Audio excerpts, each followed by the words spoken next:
Halo semuanya, baik lagi di JP Media Channel. Nih, buat kalian yang penasaran pengen tahu 5 strategi H-10 bulan SBMPTN 2023 gimana nih? Penasaran kan? Yuk cek video kali ini dan kakak akan jelasin kira-kira apa aja sih yang perlu kalian persiapkan untuk bisa lolos di UTBK 2023 kali ini ya.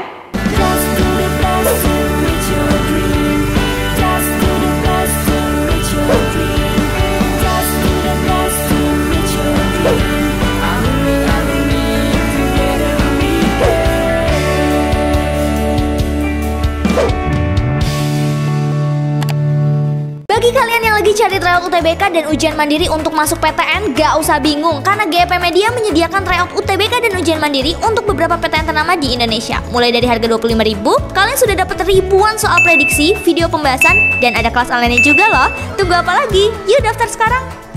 Halo semuanya, nah kali ini kakak akan jelasin untuk strategi kalian bisa lolos SBMPTN 2023 ya. Jadi banyak banget tuh murid-murid kakak yang pada nanya, Kak kira-kira apa aja sih yang perlu harus dipersiapkan? Kak kira-kira tuh kalau aku mulai belajar sekarang harus belajar TKA dulu atau TPS dulu nih Kak?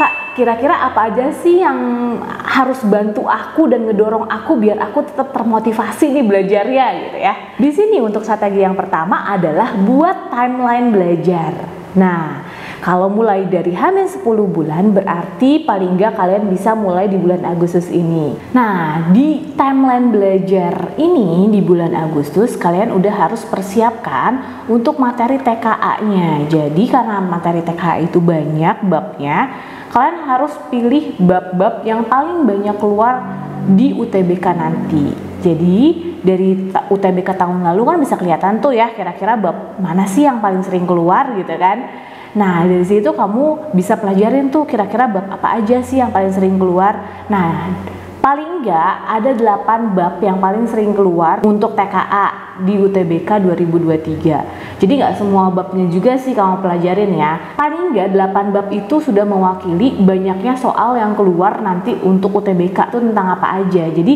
di TKA ini udah harus dipilah-pilih nih. Oh kira-kira nih bab yang paling banyak keluar yang bab apa gitu ya. Jadi untuk di bulan Agustus ini, kalian pelajarin bab pertama sama bab kedua. Bab yang paling sering keluar dulu ya, yang pertama sama kedua itu apa aja. Untuk matematika, ekonomi, biologi, sosiologi. Jadi minggu pertama kalian pelajarin dulu matematika dan ekonomi. Terus minggu kedua abis itu biologi dan sosiologi. Terus minggu ketiga itu fisika dan geografi. Untuk yang sosum ya, jadi ini tuh ada yang saintek sama yang sosum. Jadi kalau yang di sebelah kiri sini itu adalah saintek, yang di sebelah kanan itu adalah sosum. Jadi yang di sebelah sini adalah sosumnya. Nah, setelah kalian pelajarin di bulan Agustus ini, di bulan September itu kalian mulai pelajarin untuk TPS. Nah, TPS itu sebenarnya bagaimana kamu melihat pola dan bagaimana cara kamu menjawab soal.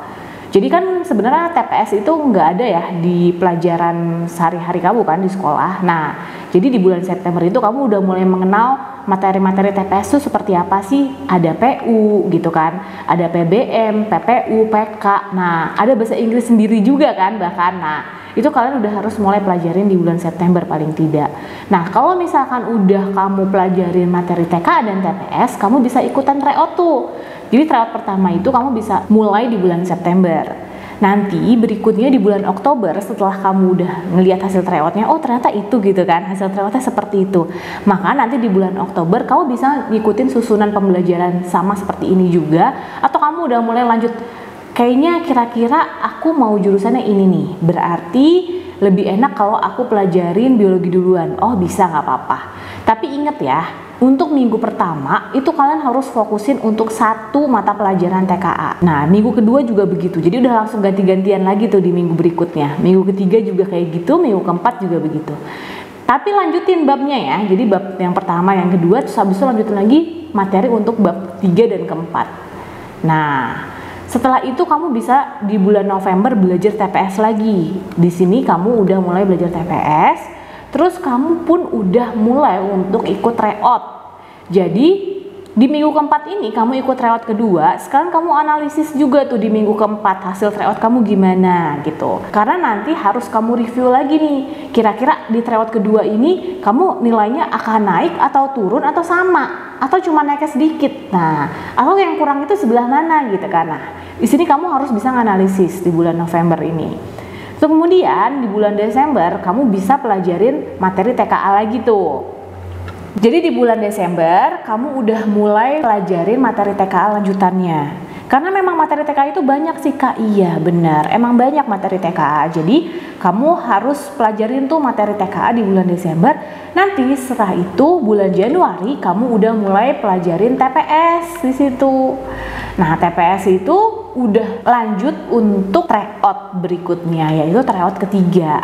Jadi ini udah masuk ke semester 2. Di semester 2 berarti kamu udah punya persiapan kan. Nanti di bulan Januari udah masuk semester 2 dan kamu pun udah punya persiapan nih. Kira-kira persiapannya tuh udah mateng kan untuk di semester 2 nanti apa aja. Nah, jadi pada saat bikin timeline berikutnya di semester 2 bulan Februari kamu udah siap ya kan, udah siap nih kira-kira apa aja nih yang harus kamu pelajarin lagi. Nah, makanya di bulan Februari ini kamu belajar lagi materi-materi TKA lagi nih. Nah, kamu pelajarin materi-materi TKA lagi, terus di bulan Maret kamu udah mulai pelajarin materi TPS. Jadi pada saat di bulan April kamu udah tinggal review aja. Ada 8 materi TKA yang paling sering keluar dan kamu review semua di bulan April karena ini udah masa-masa dimana kamu harus mempersiapkan dengan baik semuanya. Jadi pada saat kamu udah review semua, di bulan April ini kamu review semua materinya, di bulan Mei kamu udah bisa untuk 2 kali ikut tryout. Nah, di sini udah langsung ikut tryout yang tryout ke-5 dan tryout ke-6. Jadi kalau misalkan kamu ikut tryoutnya GP Media, di situ dengan 25.000 aja kamu udah langsung dapat 6 kali tryout dan ini bisa kamu pakai untuk timeline pembelajaran kamu untuk persiapan kamu di SBMPTN 2023. Nah, dari timeline belajar ini kamu langsung jadinya tahu ya, kira-kira apa aja yang kamu persiapin dan kira-kira pelajarin apa dulu. Terus kira-kira apa aja nih TPS tuh kayak gimana pola soalnya. Nah, lanjut ke strategi kedua. Strategi kedua ini baru ngomongin tentang target latihan soal. Tadi kan ngomongin terkait materi belajarnya kan. Oke, belajarin materi ini, materi itu. Nah, kalau kali ini strategi yang kedua adalah kamu harus tahu target-target kamu dalam mengerjakan soal-soal itu. Kalau dalam 1 minggu kamu harus pelajarin 2 bab, ya dalam 1 bulan, maka kamu bisa ada-adakan seperti ini. Misalkan ya hari Senin, Selasa, jadi dia dalam 1 minggu ya hitungannya. Selasa, Rabu, Kamis, Jumat. Nah, kalau 1 minggu kamu masih mau ambis belajar gak apa-apa, tapi kamu sesuaiin lagi. Kalau emang kamu rasa bahwa oh hari Minggu aku mau istirahat, ya udah. Jadi itu tergantung kamu ya. Nah, ini kakak dalam 7 hari aja deh. Dimisalkan seperti ini dalam 7 hari. Kalau emang kamu ambis banget dan pengen belajar terus setiap hari, paling enggak kak 1 hari aku harus ngerjain soal aja, aku takut lupa lagi, ya boleh. Tapi kalau misalkan ada yang dirasa bahwa kak aku kayaknya udah jor-joran nih waktu di hari Seninnya, jadi aku hari Minggunya mau istirahat, oh ya udah boleh kayak gitu juga nggak apa-apa. Nah, kalau bisa lihat di sini gitu ya, kamu pelajarin kan 2 bab dalam 1 minggu per bulan. Jadi tadi misalkan dalam 1 minggu kamu pelajarin bab 1 sama bab 2 dulu tuh, ya kan? Untuk materi matematika misalkan kayak gitu. Nah, kalau kamu udah pelajarin 2 bab tersebut 1 minggu ini, bab pertama kamu pelajarin di awal minggu, bab keduanya kamu pelajarin di akhir minggu gitu ya. Nah, di situ setelah kamu pelajarin, kamu harus latihan soal tuh. Per hari 15 sampai 30 soal.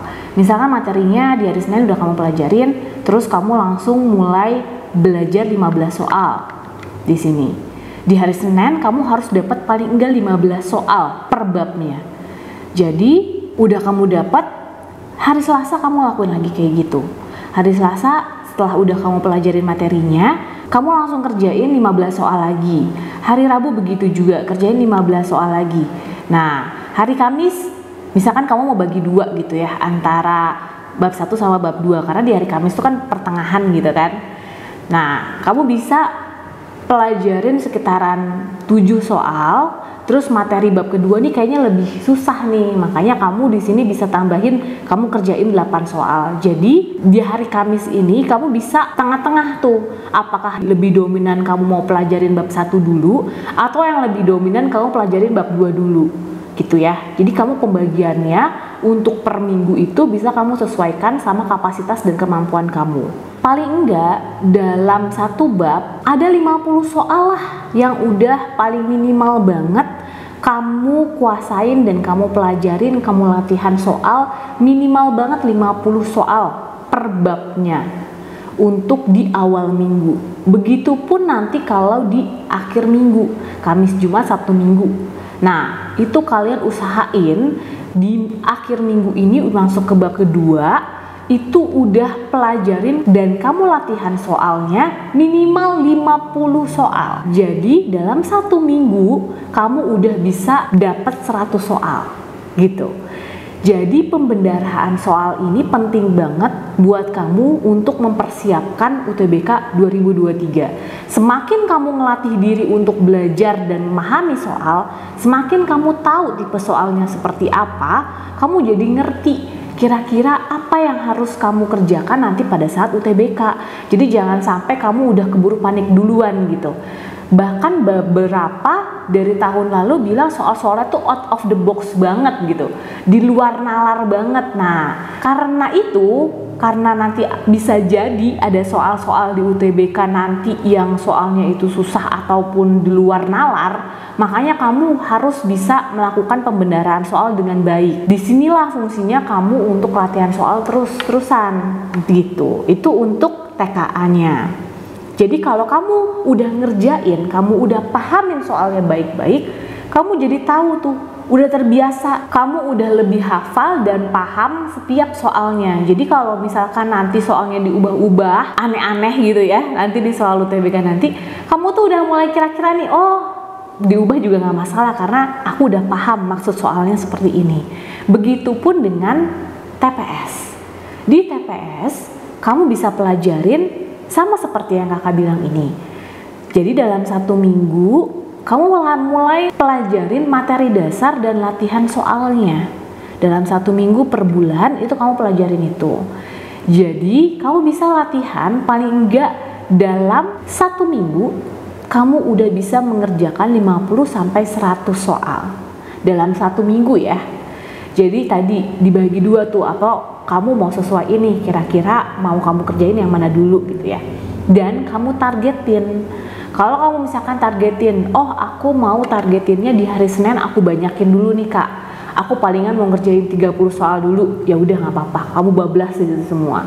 Karena aku hari Minggunya mau santai-santai, oh ya udah boleh gitu ya. Nah sebenarnya kalau untuk TPS sendiri, kalau untuk TKA kan mengambil soal ya, tapi kalau untuk TPS kamu tuh bisa lihat bentuk soalnya nih, kira-kira apa, pola soalnya itu seperti apa. Nah, penalaran itu tuh penting banget loh di materi-materi TPS. Jadi lebih ke penalaran.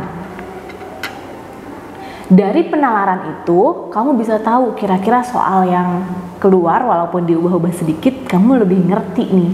Oh, polanya seperti ini untuk mengerjakan soal PPU. Atau polanya seperti ini kalau mengerjakan soal PK gitu ya. Nah, dari situ kamu bisa ngejawab soal lebih cepat. Jadi di TPS ini kamu bisa memanfaatkan waktu untuk mempercepat waktu pengerjaan soal kamu. Jadi kalau misalkan kamu udah ngerti strateginya kayak gimana untuk ngejawab soal, kamu udah tahu polanya seperti apa, kamu bisa mengerjakan itu dengan lebih cepat. Jadi nggak keburu kehilangan waktu. Kemarin ada juga ya beberapa yang bahasa Inggris itu pada kehabisan waktu kan, gara-gara mereka itu sebelumnya belum mempelajari bagaimana sih untuk menjawab cepat kalau misalkan ada soal-soal bahasa Inggris. Nah, nanti kamu udah harus persiapan itu dengan baik, apalagi khususnya untuk yang reading tuh. Bahasa Inggris kan rata-rata tuh reading ya, soal-soal yang nanti keluar. Jadi itu banyak banget teks-teks bahasa Inggris yang daripada kamu buang-buang waktu baca-baca banyak. Nah, itu gimana tuh strateginya? Kira-kira kalau kamu bisa latihan soal, pembendaharaan soal dengan baik, udah tahu pola soal yang di bahasa Inggris itu seperti apa, nah itu bisa akan mudah buat kamu untuk mengerjakan soal-soal TPS dan bahasa Inggris nanti. Strategi yang berikutnya, kalau udah tahu kamu latihan soal sendiri, kamu juga harus ikutan tryout nih. Karena tryout ini tujuannya adalah untuk mengetes kemampuan kamu. Kalau kamu itu latihan soal sendiri kan udah bisa latihan soal sendiri gitu ya. Tapi kalau misalkan dengan adanya tryout, kamu jadi paham, oh perbandingan kamu dari tryout yang satu ke tryout kedua itu kayak gimana. Nah, jadi paling enggak minimal 2 bulan sekali itu kamu bisa ikutan tryout. Mau itu online ataupun offline ya. Nah, semakin dekat waktu UTBK nanti, kamu bisa 1 bulan sekali ikutan tryout atau bahkan 1 minggu sekali kamu ikutan tryout. Jadi ini kamu sesuaikan nih. Pokoknya sih kakak nyaranin tryout ini adalah untuk mengetes dan menguji kemampuan kamu. Kalau emang dirasa kamu udah cukup nih latihan soalnya, aku udah paham kak soal-soalnya seperti ini. Jadi pada saat kamu tryout, skor kamu langsung dapet tinggi. Nah di situ kamu bisa tuh menentukan nilai passing grade ataupun kelulusan kamu nanti di UTBK gitu ya. Jadi kamu udah bisa paham dan udah bisa tahu kemampuan kamu untuk menguji kemampuan kamu nih tryout ini. Pahami banget pembahasan soalnya dan tulis di jurnal belajar kamu untuk soal-soal yang memang masih sulit kamu kerjain. Jadi kamu targetin skor kamu. Jadi udah kamu targetin latihan soal kamu. Nah sekarang kamu untuk di tryoutnya kamu harus targetin skor UTBK kamu. Karena skor ini nanti mengacu pada jurusan yang kamu pengenin, ya kan? Nah dari skor itu kamu lihat perkembangan skor tryout kamu. Dari tryout pertama, terus habis itu dari tryout kedua gimana grafiknya? Apakah naik? Apakah turun atau ya standar aja gitu. Nah, di sini kamu udah mulai lagi dong harus mengetes kemampuan kamu di tryout ketiga, ya kan? Nah, apakah nanti udah setelah naik turun lagi? Apakah udah turun langsung naik lagi? Lihat kemampuan kamu dan menguji kemampuan kamu dari grafik perkembangan soal tryout kamu yang udah kamu kerjain. Dari grafik itu kamu bisa langsung tahu, oh ternyata aku awal-awal nih semangat nih, pada saat ikut tryout berikutnya aku down, ngelihat teman-teman aku kok kayaknya lebih pinter-pinter gitu ya, tapi aku nggak mau kalah, aku mau semangat lagi, naik lagi ke atas. Nah jadi grafik ini nentuin kemampuan kamu. Kalau misalkan kamu itu ternyata malah turun, makin lama makin turun, nah itu harus diantisipasi. Berarti harus ada nih yang harus kamu pelajarin lagi atau harus kamu persiapkan lagi nih, kira-kira apa lagi nih materi, apa lagi. Nah, atau motivasi kamu yang kurang. Nah, di situ kamu harus ngembangin diri kamu, kira-kira kenapa sih grafiknya itu kok turun. Nah, itu kamu harus pelajarin ya. Nah, terkait jurnal belajar nih. Kamu bisa bikin jurnal belajar kamu. Ya, ini sebenarnya biodata ini untuk motivasi kamu sih yang lebih tepatnya. Tadi kan kalau untuk dari skor tryout, kamu bisa tahu tuh jurusan kamu kira-kira mau yang mana. Atau PTN favorit kamu kira-kira apa. Gimana caranya kamu bisa lolos ke jurusan yang kamu pengenin di PTN favorit kamu. Nah, di situ kamu targetin ini. Jurusan dan PTN kamu tuh apa. Setelah itu, motivasiin diri kamu. Tulis aja jurnal belajar ini, anggapannya kayak buku diary belajar kamu lah gitu ya. Jadi motivasi kamu yang terbesar, kamu itu bisa masuk jurusan itu atau bisa masuk ke PTN itu karena apa? Karena pengen banggain orang tua kamu atau kamu pengen masa depan kamu jadi sukses di jurusan itu. Nah, kamu motivasiin tuh diri kamu di situ. Nah, setelah itu taruh timeline belajar kamu di jurnal belajar ini. Jadi kamu bisa menentukan kira-kira, oh aku udah nentuin target jurusan dan PTN, berarti kira-kira aku belajarnya mulai ini, itu, dan ini gitu. Jadi mulai persiapannya itu lebih baik gitu. Terus di situ juga kamu bisa tulis target latihan soal kamu. Yang tadi ada kan Senin sampai hari Minggu gitu kan, Senin, Selasa, Rabu, Kamis, Jumat, Sabtu, Minggu. Kamu tulis tuh hari Senin udah berapa soal yang kamu kerjain. Oh ada 15 soal. Hari Selasa ada berapa soal? Ada 20 soal. Kalau hari Rabu cuma ada 5 soal, hari Kamis harus dibalap lagi tuh, kira-kira dalam 1 minggu kamu bisa dapetin 50 sampai 100 soal. Nah, ini yang harus kamu targetin dan kamu tulis di jurnal belajar kamu ya.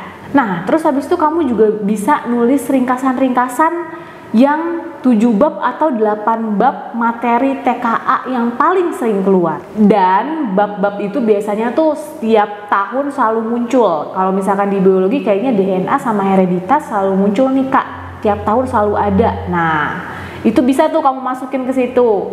Nah, dari situ kamu jadi bisa tahu, kamu bisa ringkasin materi yang kira-kira paling banyak keluar, kamu bikin ringkasannya, kamu tulis materinya.